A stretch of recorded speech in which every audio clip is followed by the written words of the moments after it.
ನೋಡಿ ರಾಮ ದರ್ಶನ ಮಾಡಿಕೊಂಡು ರಾಮನೆಲ್ಲ ಕೃಪೆಗೂ ಇದು ಮಾಡ್ಕೊಂಡು ಸರ್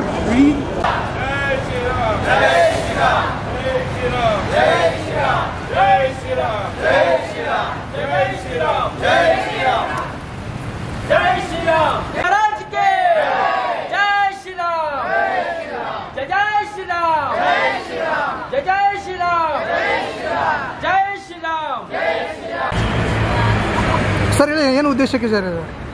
ಮೊದಲಾಗಿ ಎಲ್ಲರಿಗೂ ಧನ್ಯವಾದ. ಎಲ್ಲರ ಫಸ್ಟ್ ಒಂದು ರಾಮನ ಕೃಪೆನ ಒಂದು ಘೋಷಣೆ ಮಾಡೋಣ. ಜೈ ಶ್ರೀರಾಮಚಂದ್ರ ಪ್ರಭುಕ್ಕೆ, ಜೈ ಶ್ರೀರಾಮಚಂದ್ರ ಪ್ರಭುಕ್ಕೆ, ಜೈ ಶ್ರೀರಾಮಚಂದ್ರ ಪ್ರಭುಕ್ಕೆ. ನಮಸ್ತೆ, ನನ್ನ ಹೆಸರು ಶೇಷಾದ್ರಿ ಅಂತ, ವಿಶೇಷಾದ್ರಿ ಅಂತ.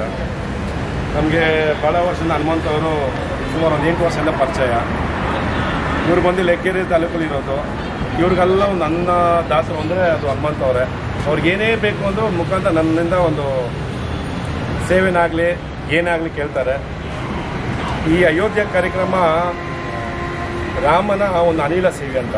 ಯಾಕೆಂದರೆ ಅಯೋಧ್ಯೆಗೆ ಭಾಳಷ್ಟು ಜನ ಭಾಳ ವರ್ಷ ಬಲಿದಾನ ಆಗಿದ್ದಾರೆ. ನಾವು ನಮ್ಮ ಕುಟುಂಬ ತಕ್ಕಂಗೆ ಹೋಗೋದು ರಾಮನ ದರ್ಶನ ಮಾಡೋಕ್ಕಿಂತ 4 ವರ್ಷ ಆಲ್ರೆಡಿ ರಾಮನ ದರ್ಶನ ಮಾಡಿದ್ದೀವಿ. ನಮ್ಮ ಕುಟುಂಬಸ್ಥರೆಲ್ಲ ಹೋಗಬೇಕು ಅನ್ನೋ ಒಂದು ಉದ್ದೇಶದಲ್ಲೇ ಹನುಮಂತವರೆಲ್ಲ ನಮ್ಮ ಕುಟುಂಬಕ್ಕೆ ಹೋಗಬೇಕು ಅಂತ ಒಂದು ಯೋಚನೆ ಮಾಡಿದಾಗ ಖಂಡಿತವಾಗೂ ನನ್ನ ಶಕ್ತಿ ಎಷ್ಟಾಗುತ್ತೋ ಅಷ್ಟಾಗುತ್ತೆ ಅಂದ್ಬಿಟ್ಟು ಇಷ್ಟು ಜನ ನಮ್ಮ ಕುಟುಂಬದ ಜೊತೆಯಲ್ಲಿ ಅವ್ರಿಗೆ ಯಾತ್ರೆ ಕಲಿಸ್ತಾ ಇದ್ದೀನಿ.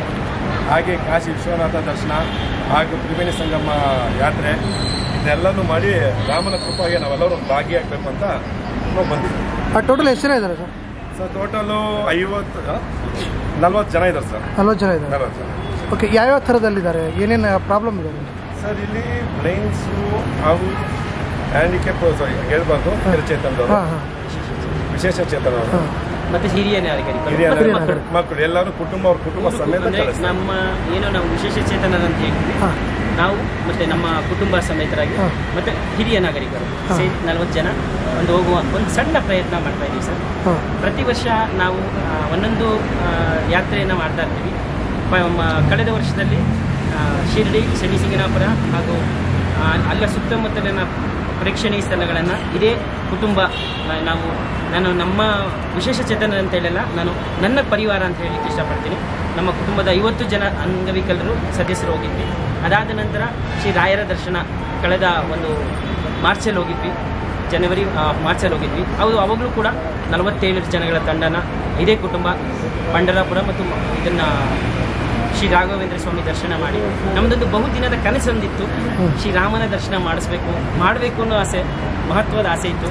ಅದು ನಮ್ಮ ವಿಶೇಷಾದ್ರಿ ಸರ್ ಅವರ ಒಂದು ನೇತೃತ್ವದಲ್ಲಿ ನಾವು ಕೇಳ್ಕೊಂಡ್ವಿ, ಸರ್ ಏನಾದರೂ ನಿಮ್ಮ ಕೈಲಿ ಒಂದಂಥ ಅಳಿಲಿ ಸೇವೆ ಮಾಡಿ ಅಂತ ಕೇಳ್ಕೊಂಡ್ವಿ. ಅವ್ರಿಗಿಲ್ಲ, ನನ್ನ ಕೈಲಿ ಏನು ಸಾಧ್ಯ ಆಗುತ್ತದೆ ಖಂಡಿತ ಮಾಡ್ತೀನಿ ಅಂತ ಹೇಳಿದರೆ ಅವರ ನಮ್ಮ ಒಂದು ನಂಟುಸ್ಥಾನ ಸುಮಾರು 8 ವರ್ಷದ ನಂಟುಸ್ಥಾನ. ಒಂದು ವಿಷಯ ಹೇಳಲಿಕ್ಕೆ ಇಷ್ಟಪಡೋದಂದರೆ, ಇದ್ದವರು ಮಾಡೋದಿಲ್ಲ, ಇಲ್ಲದವರು ಮುಂದೆ ಬಂದು ಮಾಡಿ ತಮ್ಮ ಕೈಲಾದಂಥ ಅಳಿಲು ಸೇವೆ ಮಾಡ್ತಾರೆ. ಅದಕ್ಕೆ ನಾವು ಯಾವಾಗಲೂ ಚಿರಋಣಿಯಾಗಿರ್ತೀನಿ, ಕೃತಜ್ಞತೆಯಾಗಿರ್ತೀನಿ. ಈ ಜಯನಗರ ಜನಪರ ಸಂಘ ಅಂತ ಹೆಸರಿಟ್ಟಿದ್ದಾರೆ. ಅದಕ್ಕೆ ಜನರಿಗೋಸ್ಕರ ಜನರಿಂದನೇ ಇವರ ಸಂಸ್ಥೆ ಹಾಗೂ ಇವರ ಅಧ್ಯಕ್ಷರು ವಿಷಯೇಂದ್ರ ಸರ್, ಭಗವಂತ ಅವ್ರಿಗೆ ಆರೋಗ್ಯ ಆಯುಷು ಕೊಡಲಿ ಅಂತ ಭಗವಂತನಲ್ಲಿ ಪ್ರಾರ್ಥಿಸ್ಕೊಳ್ತೀನಿ. Thank you sir. ಹಾಂ ಸರ್. ಹಾಂ, ಖಂಡಿತ. ಸಾಧನಾ ಟ್ರಸ್ಟ್ ಫಾರ್ ಡಿಸೇಬಲ್ಡ್ ಅಂತ ಒಂದು ಸಂಸ್ಥೆ ಮಾಡಿದ್ದೀವಿ ಲಗ್ಗೆರೆಯಲ್ಲಿ. ನಾವು ನಮ್ಮ ಲಗ್ಗೆರೆ ಭಾಗದಲ್ಲಿ ಸುಮಾರು ವಿಶೇಷ ಚೇತನರ ಕುಟುಂಬ ಸುಮಾರು ಒಂದು 80ರಿಂದ 90 ಕುಟುಂಬಗಳಿದೆ. ಆ ಕುಟುಂಬದ ಒಂದು ನಿರ್ವಹಣೆಗೆ ನಮ್ಮ ಒಂದು ಸಂಸ್ಥೆ ನಾನು ಜಾಸ್ತಿ ಅಂತ ಹೇಳಲ್ಲ, ಅಳಿಲು ಸೇವೆ ಅಂತ ಹೇಳ್ತಾರೆ, ಒಂದು ಸಣ್ಣ ಪ್ರಯತ್ನವನ್ನು ಆ ಕುಟುಂಬಗಳಿಗೆ ನೆರವಾಗುವಂಥ ಪ್ರಯತ್ನವನ್ನು ನಮ್ಮ ಸಂಸ್ಥೆ ಮಾಡ್ತಾಯಿದ್ದೀವಿ ಸರ್. ಸರ್ ಇವಾಗ ಎಲ್ಲ ಟ್ರೈನ್ ವ್ಯವಸ್ಥೆ ಹೋಗೋದು ಬರೋದು ಎಲ್ಲ ರೆಡಿ ಮಾಡಿದ್ದೇವೆ. ಟ್ರೈನ್ ವ್ಯವಸ್ಥೆ ಹೋಗೋ ಬರೋಂಥ ವ್ಯವಸ್ಥೆ ಎಲ್ಲ ಮಾಡಿದ್ವಿ. ಹಾಗೆ ಇವರು ಊಟದ ವ್ಯವಸ್ಥೆ ಹಾಗೂ ಹೋಗೋ ಖರ್ಚು ಬರೋಚಲ್ಲ ನಮ್ಮ ಸಂಘದಲ್ಲಿ ನಮ್ಗೆ ಎಷ್ಟಾಗುತ್ತೋ ಅಷ್ಟೊಂದು ಒಂದು ಶಕ್ತಿವಾಗಿ ಮಾಡಿದ್ದೀವಿ. ಹೋಗೋ ಬರೋರಿಗೆಲ್ಲ ರೆಡಿ ಮಾಡಿದ್ದೀವಿ ಸರ್. ಇಲ್ಲ ಸರ್, ನಾವು ಯಾರು ಹೋಯ್ತಾ ಇಲ್ಲ, ಎಲ್ಲ ಹನುಮಂತವ್ರ ಮೇಲೆ ಒಂದು ಭರವಸೆಗೆ ರಾಮನ ಒಂದು ನಂಬಿಕೆಯಿಂದ ಎಲ್ಲರೂ ಕಲಿಸ್ತಾ ಇದ್ದೀವಿ ಸರ್. ಸರ್ ಇದು ಒಂದೂವರೆ ತಿಂಗಳಿಂದ ಪ್ಲ್ಯಾನ್ ಆಗಿತ್ತು ಸರ್. ಸರ್ ಅವರು ಫೋನ್ ಮಾಡಿ ನಂಗೆ ನಾರ್ಮಲ್ ಏನೋ ಒಂದು ಸಮಸ್ಯೆ ಇದ್ದರೆ ಅದು ಖುದ್ದಾಗಿ ಫೋನ್ ಮಾಡಿ ಹಿಂಗಿದೆ ಅಂತ ಹೇಳ್ತಾರೆ. ನಾವು ಅದು ತಕ್ಕಂಗೆ ನಮ್ಮ ಕೈಲಾದಷ್ಟು ನಾವು ನಮ್ಮ ಸಂಘಟ ವತಿಯಿಂದ ಅದು ಮಾಡ್ಕೊಂಡು ಬರ್ತಾಯಿದ್ದು ಸರ್. ಮತ್ತೇನೇನೆಲ್ಲ ಕಾರ್ಯಕ್ರಮ ಮಾಡಿದ್ದಾರೆ ಸರ್? ನಾವು ಸರ್ಕಾರಿ ಶಾಲೆ ಮಕ್ಕಳಿಗೆ ಪ್ರತಿ ವರ್ಷವೂ ನಾವು 20,000 ಬುಕ್ಗಳು ಕೊಡ್ತೀವಿ. ಹಾಗೂ ಸರ್ಕಾರಿ ಶಾಲೆಗಳನ್ನ ಡೆವಲಪ್ಮೆಂಟ್ ಕೆಲಸ ಮಾಡಿದ್ದೀವಿ. ಹಾಗೂ ಭಾಳಷ್ಟು ಆಟೋ ಚಾಲಕರಿಗೆ ಆದಷ್ಟು ಏನೇ ಕೆಲಸ ಸಣ್ಣ ಪುಟ್ಟದೆಲ್ಲ ಮಾಡ್ಕೊಂಡು ಬಂದಿದ್ವಿ. ಅದನ್ನೆಲ್ಲ ಕೆಲವು ಇದು ಮಾಡ್ಕೊತೀವಿ ಸರ್. ನಮ್ಮ ಪ್ರತಿ ವರ್ಷ ನಮಗೂ ಕೂಡ ದಿನಸಿಕೆ ಅಂಗವಿಕಲರ ಕುಟುಂಬ ಅಂತ ನಾವು ಏನು ಹೇಳ್ತೀವಿ, ವಿಶೇಷ ಚೇತನರಿಗೆ ಪ್ರತಿ ವರ್ಷ ಕುಟುಂಬಗಳಿಗೆ ನೆರವಾಗುವಂತೆ ಒಂದು ಸ್ವಾತಂತ್ರ್ಯ ದಿನಾಚರಣೆ ಅಥವಾ ಕನ್ನಡ ರಾಜ್ಯೋತ್ಸವದ ಪ್ರಯುಕ್ತ ಮಕ್ಕಳಿಗೆ ಬುಕ್ಸ್ ಕೊಡ್ತಾರೆ.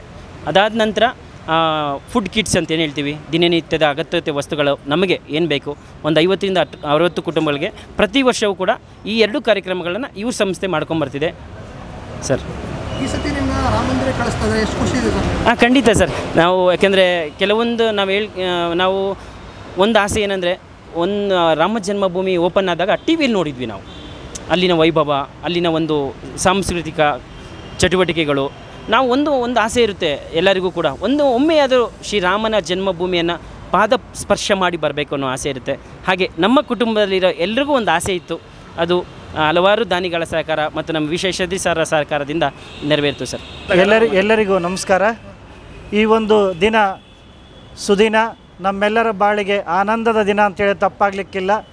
ಯಾಕಂತ ಹೇಳಿದರೆ ನಾವು ಅಂದರಾದರೂ ಕೂಡ ನಾವೊಬ್ಬರು ಹೋಗಿ ಅಯೋಧ್ಯೆಗೆ ದರ್ಶನ ಮಾಡ್ಕೊಂಬರೋದು ಅಸಾಧ್ಯದ ಮಾತು. ಈ ನಿಟ್ಟಿನಲ್ಲಿ ನಮಗೆ ಅಯೋಧ್ಯೆ ಶ್ರೀರಾಮನ ದರ್ಶನವನ್ನು ಮಾಡಿಸ್ತಾ ಇದ್ದಾರೆ. ಅವರಿಗೆ ಶ್ರೀರಾಮನ ಕೃಪೆ ಆಶೀರ್ವಾದ ಸದಾ ಅವ್ರ ಮೇಲೆ, ಅವ್ರ ಕುಟುಂಬದ ಮೇಲೆ ಇರಲಿ ಅಂಥೇಳಿ ನಾವು ಕೂಡ ಆ ರಾಮನಲ್ಲಿ ಪ್ರಾರ್ಥಿಸ್ಕೊಳ್ತಾ ಇದ್ದೀವಿ. ನಿಜವಾಗಿಯೂ ಇದು ಒಂದು ದಿನ ನಮ್ಮ ಅಂಧರ ಬಾಳಿಗೆ ಸುವರ್ಣಾಕ್ಷರದಲ್ಲಿ ಬರೆಯುವಂಥ ದಿನ ಅಂತ ಹೇಳಿದ್ರೆ ತಪ್ಪಾಗಲಿಕ್ಕಿಲ್ಲ. ಆ ಒಂದು ನಿಟ್ಟಿನಲ್ಲಿ ಇವತ್ತು ಪ್ರತಿ ವರ್ಷದಂತೆ ಈ ವರ್ಷವೂ ಕೂಡ ನಮ್ಮ ಶ್ರೀರಾಮನ ಭಕ್ತ ಯಾರು? ಆಂಜನೇಯ. ಆಂಜನಪ್ಪನ ಗುರು ಯಾರು? ಶ್ರೀರಾಮ. ಆಂಜನಪ್ಪರ ನೇತೃತ್ವದಲ್ಲಿ ಪ್ರತಿ ವರ್ಷದಂತೆ ಈ ವರ್ಷ ಕೂಡ ಶ್ರೀರಾಮನ ದರ್ಶನವನ್ನು ಮಾಡಿಸ್ತಾ ಇದ್ದಾರೆ. ಸಾಧನಾ ಸಂಸ್ಥೆಯ ಅಧ್ಯಕ್ಷರಿಗೂ ಮತ್ತು ಪದಾಧಿಕಾರಿಗಳಿಗೂ ಮತ್ತು ಇಲ್ಲಿ ನೆರೆದಿರುವಂಥ ಎಲ್ಲ ನನ್ನ ಸೋದರ ಸೋದರಿಯರು ಎಲ್ರಿಗೂ ಶ್ರೀರಾಮನ ಕೃಪೆ ಆಶೀರ್ವಾದ ಇರಲಿ ಅಂತ ಹಾರೈಸುತ್ತಾ, ನಮಗೆ ರಾಮನ ದರ್ಶನ ಮಾಡಲಿಕ್ಕೆ ಅವಕಾಶ ಮಾಡಿಕೊಟ್ಟಂಥ ಮತ್ತು ನಮಗೆಲ್ಲ ಸ್ಪಾನ್ಸರ್ ಮಾಡಿರ್ತಕ್ಕಂಥ ಸರ್ ಅವ್ರಿಗೂ ಕೂಡ ಭಗವಂತ ಆಯಸ್ಸು, ಆರೋಗ್ಯ, ಐಶ್ವರ್ಯ, ಸುಖ ಸಂಪತ್ತನ್ನು ಕೊಟ್ಟು ಕಾಪಾಡಲಿ ಅಂತ ನಾವು ಕೂಡ ಆ ಶ್ರೀರಾಮನಲ್ಲಿ ಪ್ರಾರ್ಥಿಸ್ಕೊಳ್ಳುತ್ತಾ ನನ್ನ ಮಾತುಗಳಿಗೆ ವಿರಾಮವನ್ನು ಹೇಳ್ತಾ ಇದ್ದೇನೆ. ಯಲ್ಲಾಪುರದಿಂದ ಬಂದೇವೆ. ನಮಗೆ ಅಂದರೆ ಇಲ್ಲೆಲ್ಲ ಶ್ರೀರಾಮ ಮಂದಿರಕ್ಕೆ ಹೋಗ್ತೆ ಅಂತೇಳಿ ಸುದ್ದಿ ಸಿಕ್ಕಿದ ತಕ್ಷಣ ಅಲ್ಲಿಂದ ಜನನು ನಾವು ಬಂದೇವೆ. ಹಾಗೆ ನಮ್ಗೆ ಶ್ರೀರಾಮ ಮಂದಿರಕ್ಕಂತೂ ಹೋಗ್ಲಿಕ್ಕೆ ಆಗಲಿಲ್ಲಾಗಿತ್ತು. ಅದಕ್ಕಾಗಿ ಈಗ ನಮ್ಗೆ ತಳ ಕಸ್ಕೊಂಡು ಮಾಡಿಕೊಟ್ಟು ಎಲ್ಲರೂ ಹೇಳಿ ನಮಗೆ ಅಲ್ಲಿಂದ ಜನನೂ ಹೇಳಿದ್ರು ನಮಗೆ ಬರ್ರಿ ಹೋಗುವ ಅಂತ ಕರೆದಿದ್ರು. ಆ ಸಮಯದಲ್ಲಿ ಅಂಥೇಳಿ ಅವ್ರ ಜೊತೆಗೂ ನಾವು ಬಂದಿದ್ದೇವೆ. ಅದಕ್ಕಾಗಿ ಇವತ್ತು ಹೋಗ್ತೇವೆ ಅಂತ ಹೇಳಿದರೆ ಅಷ್ಟು ಖುಷಿ ಅಂತ ಹೇಳಿದರೆ ಅದು ಇಲ್ಲದಂಥ ಖುಷಿಯಾಗಿದೆ. ನಮ್ಗೆ ಊಟ ಹಿಡಿದು ಎಲ್ಲದೂ ಅವರು ನೋಡ್ಕೊಳ್ತಾರೆ ಅಂತ ಹೇಳಿದರೆ ನಮ್ಗೆ ಹೋಗುವಂಥ ಅಂದರೆ ಒಂದು 10 ರೂಪಾಯಿಗೂ ನಾವು ತುಟ್ಟಿ ಆದರೆ ಹೇಳ್ರಿ ಅದಕ್ಕೆ ಹೋಗ್ಬೇಕಂತ ಹೇಳಿದರೆ ಎಲ್ಲಾದರೂ ಜಮಾ ಮಾಡಿ ನಾವು ಹೋಗ್ಬೇಕಂತ ನಮ್ಮ ಮನಸ್ಸಿನೊಳಗೆ ಬಂದಿತ್ತು. ಹಾಗಾಗಿ ನಾವು ಅಲ್ಲಿಂದ ಇಲ್ಲಿಗೆ ಬಂದು ನಾವು ಕಾರವಾರ ಡಿಸ್ಟಿಕ್ ಆಗಿದ್ರು ನಾವು ಇಲ್ಲಿಗೆ ಬಂದ್ಕೊಂಡು ಇವರೆಲ್ಲ ಕಳಿಸ್ಕೊಡ್ತಾರೆ ಅಂತ ಹೇಳಿದಕ್ಕೆ ನಾವು ಬಂದಿದ್ದೇವೆ. ಅದಕ್ಕಾಗಿ ಎಲ್ಲರಿಗೂ ನನ್ನ ನಮಸ್ಕಾರಗಳನ್ನು ತಿಳಿಸ್ಕೊಳ್ತೇನೆ. ಇನ್ನೊಂದು, ಈಗ ಹೆತ್ತ ತಂದೆ ತಾಯಿನ ಕೆಲವೊಬ್ರು ಕಳಿಸ್ಕೊಡಲ್ಲ, ಇಲ್ಲ ಏನು ಹೇಳ್ತೀರಾ? ಆದರೆ ಆ ಹೆತ್ತ ತಾಯಿ ತಂದೆ ಕಳಿಸ್ಕೊಡೋದಿಲ್ಲ ಅಂತ ಹೇಳಿದರು. ಈಗ ಏನಾಗಿದೆ ಅಂತ ಹೇಳಿದರೆ ಅವರಿಗೂ ಈಗ ಒಂಥರ ಖುಷಿ ಇದೆ. ಮಕ್ಕಳಿಗಾದ್ರೂ ಯಾರಾದರೂ ಕರ್ಕೊಂಡು ಹೋಗ್ತೆ ಅಂತಾರೆ ಅಂತ ಹೇಳಿದರೆ ಅವ್ರಿಗೆ ಹೋಗಲಿ ಅಂತೇಳಿ ಹೇಳ್ತಾ ಇದ್ದಾರೆ. ಈಗ ಅಂದರೆ ತಂದೆ ತಾಯಿಗೆ ಹೊರಗಡೆ ಹೋಗೋದಂದರೆ ಕಳಿಸೋದಿಲ್ಲ. ಈಗ ಏನಾಗಿದೆ ಎಲ್ಲರೂ ಹೋಗ್ತಾರೆ ಅಂತ ಹೇಳ್ಕೊಂಡು ಅವ್ರು ಯಾರು ಕರ್ಕೊಂಡು ಹೋಗಿದ್ರು ಅವ್ರು ಕಳಿಸ್ಕೊಡೋಂಥ ಖುಷಿನೂ ಇದೆ ಅವರಿಗೆ. ಹಾಗಾಗಿ ಈಗ ಅದೊಂದು ನಮಗೆ ಹೆಮ್ಮೆ ಅಂದರೆ ಅತಿರೇಕದ ಹೆಮ್ಮೆ ಆಗಿದೆ ಅದ್ರ ವಿಷಯದಲ್ಲಿ. ಎಲ್ಲರಿಗೂ ಧನ್ಯವಾದಗಳು ಸರ್. ನಮಸ್ತೆ, ನನ್ನ ಹೆಸರು ನೇತ್ರ ಅಂತ ಹೇಳಿ. ನಾವು ಇದು ಸಾಧನಾ ಟ್ರಸ್ಟಿಂದ ನಾವು ಪ್ರತಿ ವರ್ಷದಂತೆ ಒಳ್ಳೆ ದೇವಸ್ಥಾನಗಳಿಗೆ ದರ್ಶನ ಮಾಡಿಸ್ತಾ ಇದ್ದಾರೆ. ಹಾಗೆ ಈ ಸರಿ ಶ್ರೀರಾಮ ದರ್ಶನ ಮಾಡಿಸ್ತಾ ಇರತಕ್ಕಂಥ ನಮ್ಮ ಸರು ಮತ್ತು ನಮ್ಮ ಆಂಜನಪ್ಪ ಅವರು ಎಲ್ರಿಗೂ ಒಳ್ಳೆಯದಾಗಲಿ ಅಂತ ನಮ್ಮ ಮನೆಗಳಿಂದ ಸಾಧ್ಯವಾಗದೇ ಅಂಥದ್ದನ್ನ ನಾವು ಇಲ್ಲಿ ಎಲ್ಲ ಕಡೆ ಹೋಗಿ ನೋಡ್ಕೊಂಡು ಬರುವಂಥ ಅವಕಾಶನ ಇವರೆಲ್ಲರೂ ಕಲ್ಪಿಸಿದ್ದಾರೆ ಸರ್. ಅವ್ರಿಗೆ ನಾವು ಥ್ಯಾಂಕ್ಸ್ ಹೇಳೋಕ್ಕೆ ಇಷ್ಟಪಡ್ತೀನಿ ಸರ್. ಇಲ್ಲೇ ಒಂದು 5-10 ಕಿಲೋಮೀಟರ್ ಹೋದ್ರೇ ಇದಾಗುತ್ತೆ. ಹೌದು ಸರ್. ಅಷ್ಟು ದೂರ ಹೋಗ್ತಾ ಇದ್ರೆ ಅಷ್ಟು ದೂರ ಕಳಿಸ್ಕೊಡ್ತಾ ಇದ್ದಾರೆ. ಹೌದು ಸರ್, ಎಷ್ಟು ಖುಷಿ ಇದಲ್ಲ? ತುಂಬ ಖುಷಿ ಆಗ್ತದೆ ಸರ್. ನಾವು ಈ ಜನದಲ್ಲಿ ನಮಗೆ ಇಷ್ಟು ಸಿಕ್ಕಿದೆಯಲ್ಲ, ಅದಕ್ಕೆ ನಾವು ಸಂತೋಷ ಪಡ್ತೀವಿ. ದೇವರಿಗೆ ಮತ್ತು ಈ ಥರ ನಮ್ಮ ಸೇವೆಗಳನ್ನ ಮಾಡ್ತಿದ್ದಾರಲ್ಲ ಅವ್ರಿಗೆಲ್ರಿಗೂ ದೇವರು ಇನ್ನಷ್ಟು ಶಕ್ತಿನ ಕೊಟ್ಟು ಎಲ್ಲ ಆರೋಗ್ಯನ ಅವ್ರಿಗೆ ಕೊಡಲಿ ಅಂತ ನಾವು ಬೇಡ್ಕೊತೀವಿ ಸರ್.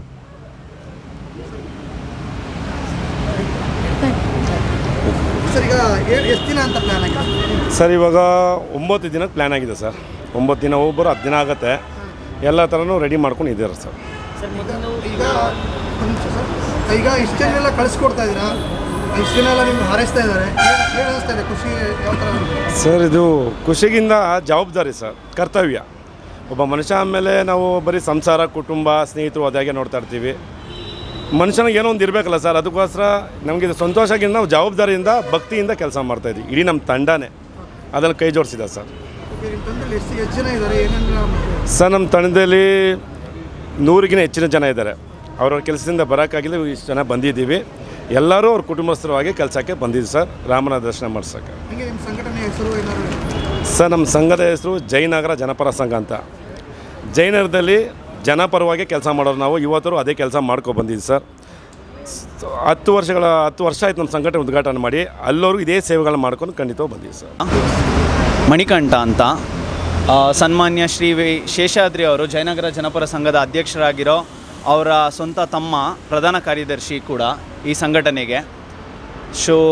ನಾನು ಮೊದಲಿಗೆ ಮಾತಾಡೋದಕ್ಕೆ ಮುಂಚೆ ರಾಮನಾಮ ಹಾಡಿರೋ ರಾಮ ಬರುವನು, ಅವನ ಹಿಂದೆ ಹನುಮನು ಇದ್ದೇ ಇರುವೆನು ಅಂತ ಹೇಗೆ ಹೇಳ್ತಾರೋ ಆ ರೀತಿಯಾಗಿ ಜಯನಗರದಲ್ಲಿ ಯಾವುದೇ ಒಂದು ಕಷ್ಟ ಆಗಲಿ, ತೊಂದರೆ ಆಗಲಿ, ಜನರಿಗೋಸ್ಕರ ಏನಾದರೂ ಒಂದು ತೊಂದರೆ ಅಂದರೆ ಮೊದಲಿಗೆ ಬಂದು ನಿಲ್ಲೋರು ನಮ್ಮ ಅಧ್ಯಕ್ಷರಾದ ಸನ್ಮಾನ್ಯ ಶ್ರೀ ಶೇಷಾದ್ರಿ ಅವರು.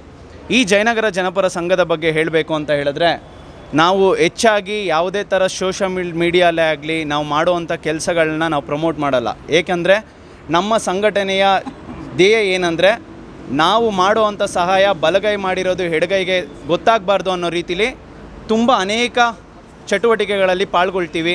ರಕ್ತದಾನ ಶಿಬಿರ ಮಾಡಿದ್ದೀವಿ, ಪುಸ್ತಕ ವಿತರಣೆ ಮಾಡಿದ್ದೀವಿ, ಆಮೇಲೆ ಅಂಗವಿಕಲ ವಿಶೇಷ ಚೇತನ ಮಕ್ಕಳಿಗೆ ಸಹಾಯ ಮಾಡಿದ್ದೀವಿ. ಅವ್ರಿಗೆ ವಿದ್ಯೆಗೆ ಏನಾದರೂ ತೊಂದರೆ ಅಂದರೆ ಅದಕ್ಕೂ ಕೂಡ ಸಹಾಯ ಮಾಡಿದ್ದೀವಿ.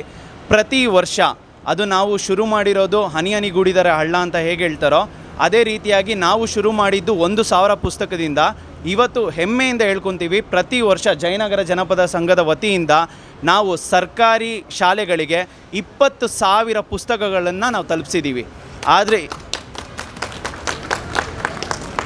ಕೋವಿಡ್ ಅಂತ ಮಹಾಮಾರಿ ಬಂದಾಗ ನಾನು ನನ್ನ ಮನೆಯಲ್ಲಿ ನನ್ನ ಸುರಕ್ಷತೆ ಮಾತ್ರ ನೋಡ್ಕೊಳ್ತೀರಾ, ನಮ್ಮ ಸಂಘಟನೆಯಲ್ಲಿ ನಮ್ಮಣ್ಣ ಪ್ರತಿಯೊಂದು ತಮ್ಮಂದಿರಿಗೆ ಹೇಳ್ಕೊಟ್ಟಿರೋದು ನಾವು ಚೆನ್ನಾಗಿರಬೇಕು. ಹೌದು, ಬಟ್ ಆದರೆ ಅದು ಸ್ವಾರ್ಥ ಆಗುತ್ತೆ. ನಮ್ಮ ಜೊತೆಲಿ 4 ಜನಕ್ಕೆ ಒಳ್ಳೇದು ಮಾಡಿ ನಾವೆಲ್ಲ ಚೆನ್ನಾಗಿರಬೇಕು. ಏಕೆಂದರೆ ಅವ್ರು ನಂಬೋದು ವಸುದೈವ ಕುಟುಂಬಕಂ, ಅಂದರೆ the world is one family, ಅಂದರೆ ನಾವೆಲ್ಲರೂ ಒಂದು ಕುಟುಂಬ. ಹೇಳಬೇಕು ಅಂತ ಹೇಳಿದ್ರೆ ಇವಾಗ ಈ ಥರ ನಮಗೆ ಒಂದು ಪುಣ್ಯ ಸಿಕ್ಕಿರೋದು ತುಂಬ ದೊಡ್ಡದು. ಯಾಕಂದರೆ ಎಷ್ಟೋ ವರ್ಷಗಳ ಹೋರಾಟ, ಒಂದು ತ್ಯಾಗ, ಇದು ಎಲ್ಲ ಆದಮೇಲೆ ನಿಜವಾಗ್ಲೂ ನಮ್ಮ ಜನಾಂಗ ಈ ಜನ್ರೇಷನ್ಗೆ ಆ ಅಯೋಧ್ಯೆಗೆ ಹೋಗಿ ರಾಮನ್ನ ನೋಡೋ ಅಂಥ ಭಾಗ್ಯ ಸಿಗುತ್ತೋ ಇಲ್ವೋ ಅಂದ್ಕೊಂಡಿದ್ವಿ. ಆದರೆ ಆ ದೇವ್ರ ಪುಣ್ಯನ ಫಲ ನಮಗೆ ಕಳೆದ ವರ್ಷ 2024ರಲ್ಲಿ ಆ ಭಗವಂತ ಶಕ್ತಿ ಕೊಟ್ಟು ನಮಗೆ ಕರುಣಿಸಿದ್ದಾನೆ. ಬಟ್ ಆದರೆ ನಾನು, ನನ್ನ ಕುಟುಂಬ, ನನ್ನ ಸ್ನೇಹಿತರು ಹೋದರು ಅಂತ ಅಲ್ಲ, ಇಡೀ ನಮ್ಮ ದೇಶ, ಇಡೀ ನಮ್ಮ ಹಿಂದುತ್ವ ಗಟ್ಟಿಯಾಗಿ ಶಕ್ತಿಯಾಗಿ ಇರಬೇಕು ಅಂತ ಹೇಳಿದ್ರೆ ನಾವೆಲ್ಲರೂ ಅಯೋಧ್ಯೆಗೆ ಹೋಗಬೇಕು. ನಮ್ಮ ಕೈಯಲ್ಲಿ ಎಷ್ಟು ಜನನಾಗುತ್ತೆ ಅಷ್ಟು ಜನನ ಕಳಿಸ್ಬೇಕು.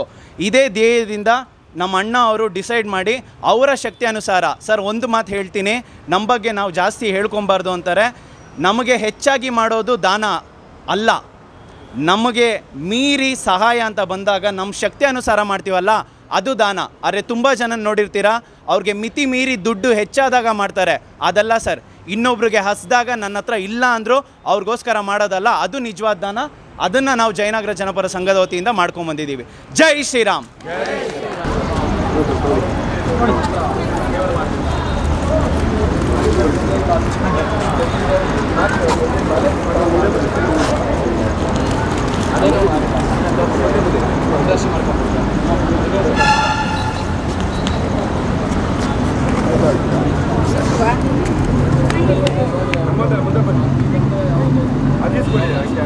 ರಾಮ ದರ್ಶನ ಮಾಡಿಕೊಂಡು ನಮ್ಮನ್ನೆಲ್ಲ ಖುಷಿಯಾಗೂ ಇದು ಮಾಡ್ಕೊಂಡು ಸರ್ ರಾಮ ದರ್ಶನ ಮಾಡ್ಕೊಂಡು ಜೈ ಶ್ರೀರಾಮ್, ಜೈ ಶ್ರೀರಾಮ್, ಜೈ ಶ್ರೀರಾಮ್, ಜೈ ಶ್ರೀರಾಮ್.